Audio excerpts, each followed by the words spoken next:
Assalamualaikum warahmatullahi wabarakatuh. Perkenalkan, nama saya Lili Setiani dengan nomor NIM 060613822274. Adapun dosen pengampu yaitu Ibu Dr. Hartati MKes dan Ibu Destriani MPD. Di sini saya akan menjelaskan tentang strategi pembelajaran, yaitu dengan materi A. Hakikat, prinsip-prinsip, dan fungsi strategi pembelajaran. B. Peran strategi pembelajaran. Dan C. Implementasi penggunaan strategi pembelajaran pada jenjang SD. A. Hakikat, prinsip-prinsip, dan fungsi strategi pembelajaran. 1. Hakikat strategi pembelajaran. Pada hakikatnya, strategi pembelajaran merupakan taktik atau siasat yang dilakukan oleh guru sebelum melaksanakan pembelajaran. Siasat tersebut tercetus dalam bentuk tertulis.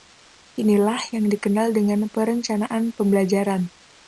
Indikator perencanaan yang matang oleh guru harus melibatkan bagaimana karakter siswa, ketersediaan sarana dan prasarana, lingkungan sosial, dan budaya setempat. 2. Prinsip-prinsip strategi pembelajaran. Prinsip-prinsip pembelajaran menurut beberapa pakar pembelajaran. Prinsip umum pembelajaran meliputi 1. Perhatian dan motivasi. Perhatian mempunyai peranan yang penting dalam kegiatan belajar. Tanpa adanya perhatian, tidak mungkin terjadi belajar. Mengapa demikian? Karena perhatian merupakan faktor yang besar pengaruhnya. Kalau peserta didik mempunyai perhatian yang besar mengenai apa yang dipelajari, maka peserta didik dapat mengarahkan diri pada tugas yang akan diberikan. 2. Keaktifan menurut pandangan psikologi. Anak adalah makhluk yang aktif. Anak mempunyai dorongan untuk berbuat sesuatu, mempunyai kemauan dan aspirasinya sendiri. Belajar tidak bisa dipaksakan oleh orang lain, dan juga tidak bisa dilimpahkan pada orang lain. 3. Keterlibatan langsung atau pengalaman belajar harus dilakukan oleh peserta didik itu sendiri, dan tidak bisa diwakilkan oleh siapapun. Oleh sebab itu, pembelajaran harus diciptakan secara unik dan menarik, sehingga peserta didik dapat mengikuti proses belajarnya dan dapat melihat serta mencobanya langsung, bukan hanya sekedar mendengarkan, sehingga menjadikannya sebagai pengalaman yang tidak bisa dilupakannya, dan akan menjadi suatu ilmu dalam jangka waktu yang panjang. 4. Mengulang besar pengaruhnya dalam belajar, karena dengan adanya pengulangan, bahan yang belum tentu dikuasai serta mudah terlupakan akan tetap tertanam dalam otak seseorang. Mengulang dapat secara langsung sesudah membaca, tetapi juga bahkan lebih penting adalah mempelajari kembali bahan pembelajaran yang sudah dipelajari, misalnya dengan membuat ringkasan. 3. Fungsi strategi pembelajaran. Fungsi dari strategi pembelajaran adalah sebagai ramuan untuk mengembangkan bahan ajar, sebagai perangkat kriteria untuk mengevaluasi bahan ajar yang telah ada, sebagai seperangkat kriteria dan formula untuk merevisi bahan ajar yang ada, sebagai kerangka kerja untuk merencanakan catatan, ceramah kelas, latihan kelompok, interaktif, dan penugasan pekerjaan rumah. B. Peran strategi pembelajaran. Adapun peran strategi pembelajaran. Peran strategi pembelajaran adalah menjadikan proses pembelajaran lebih efektif disampaikan kepada siswa atau murid. Misalkan saja strategi e-learning, menjadikan pembelajaran menjadi lebih seru tersampaikan kepada siswa. Jangkauan pembelajaran yang didapatkan pun lebih luas. Ada 5 strategi pembelajaran dalam kurikulum berbasis kompetensi, yaitu sebagai berikut. 1. Pembelajaran kontekstual. Kontekstual teaching learning. Pembelajaran kontekstual, contextual teaching learning, atau biasa disingkat CTL, merupakan konsep pembelajaran yang menekankan pada keterkaitan antara materi pembelajaran dengan dunia kehidupan nyata, sehingga peserta didik mampu menghubungkan dan menerapkan kompetensi hasil belajar dalam kehidupan sehari-hari. 2. Bermain peran. Role play. Bermain peran merupakan salah satu model pembelajaran yang diarahkan pada upaya pemecahan masalah-masalah yang berkaitan dengan hubungan antara manusia, interpersonal relationship, terutama yang menyangkut kehidupan peserta didik.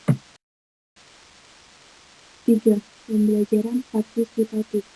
Participative teaching and learning.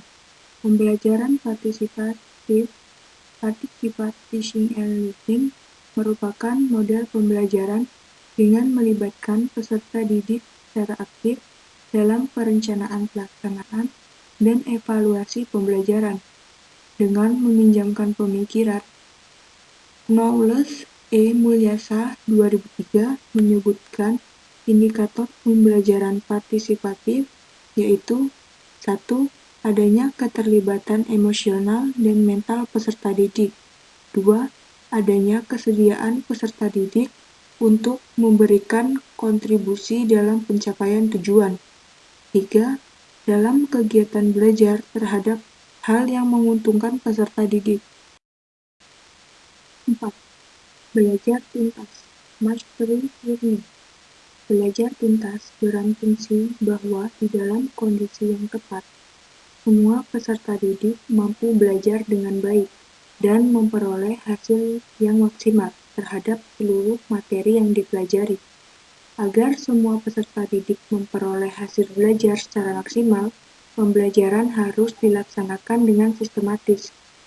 Kesistematisan akan tercermin dari strategi pembelajaran yang dilaksanakan, terutama dalam mengorganisir tujuan dan bahan belajar, melaksanakan evaluasi, dan memberikan bimbingan terhadap peserta didik yang gagal mencapai tujuan yang telah ditetapkan. 5. Pembelajaran dengan modul. Modular instruction. Modul adalah suatu proses pembelajaran mengenai suatu satuan bahasan tertentu yang disusun secara sistematis, operasional, dan terarah untuk digunakan oleh peserta didik, disertai dengan pedoman penggunaannya untuk para guru. Pembelajaran dengan sistem modul memiliki karakteristik sebagai berikut. Setiap modul harus memberikan informasi dan petunjuk pelaksanaan yang jelas tentang apa yang harus dilakukan oleh peserta didik, bagaimana melakukannya, dan sumber belajar apa yang harus digunakan. Modul merupakan pembelajaran individual, sehingga mengupayakan untuk melibatkan sebanyak mungkin karakteristik peserta didik. Dalam setiap modul harus 1. Memungkinkan peserta didik mengalami kemajuan belajar sesuai dengan kemampuannya. 2. Memungkinkan peserta didik mengukur kemajuan belajar yang telah diperoleh. Dan 3. Memfokuskan peserta didik pada tujuan pembelajaran yang spesifik dan dapat diukur. C. Implementasi penggunaan strategi pembelajaran pada jenjang SD. Di sekolah dasar ada beberapa metode strategi, yaitu 1. Metode ceramah, 2. Metode demonstrasi, 3. Strategi pembelajaran metode diskusi, dan 4. Metode simulasi. 1. Metode ceramah. Ini strategi pembelajaran dengan menggunakan metode ceramah yaitu penuturan materi dalam bahan ajar secara lisan yang dilakukan oleh guru.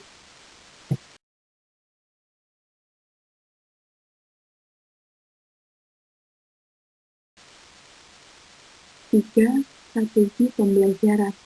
Metode diskusi jenis strategi pembelajaran lainnya, yaitu dengan menggunakan metode diskusi, yaitu dengan menghadapkan siswa pada suatu masalah untuk menemukan solusi yang tepat. 4. Metode simulasi. Sedangkan metode simulasi dalam strategi pembelajaran yaitu dengan menghadirkan situasi tiruan agar setiap siswa dapat lebih mudah memahami konsep dan juga materi yang disampaikan. Sekian penjelasan dari saya, hanya itu yang bisa saya sampaikan. Kurang lebihnya, saya ucapkan terima kasih.